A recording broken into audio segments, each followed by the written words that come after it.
the first memory that I have of really interacting with him was actually at NXT. This was a television taping at Full Sail right before, this is late 2014, so it's right before I'm about to wrestle Neville for the NXT Championship.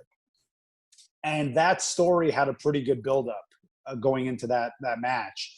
And so I want to say it was maybe the last episode of TV before the actual match. And I cut this really impassioned promo, which I still think is one of my better promos as a good guy for sure. Because the storyline going into it was sort of that we were friends, but he was the champion because he was willing to get his hands dirty, and I was too adherent to my morality, you know? And so that's why I would never succeed in the way he succeeded.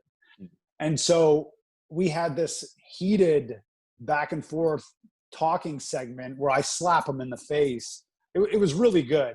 It was really, really good. And when I got back there, the Undertaker was fired up. And he was like, that's how you do it. That's how you sell tickets. That was a money promo. And then I think that night we had also wrestled. It was either because we used to tape a few episodes at a time. And I think that same night we did a match for the championship where he won. And then the match we did at our Evolution was actually the rematch. But that match, he also complimented that match heavily. He's like, I thought you guys were just going to go out there and do a bunch of spots. You guys told a story. That is how you do it. And just that kind of, because, you know, the Undertaker's the Undertaker. And the fact that he was even at NXT was sort of like, ooh, the Undertaker's here.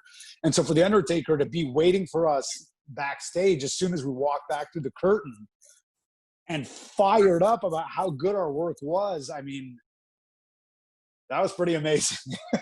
That was really amazing. And that was that whole time period in NXT was so remarkable because you're starting to get approval from legends like Triple H and Shawn Michaels and Bret Hart and all these guys that you grew up worshiping as far as their in-ring stuff are all of a sudden telling you your stuff's really great.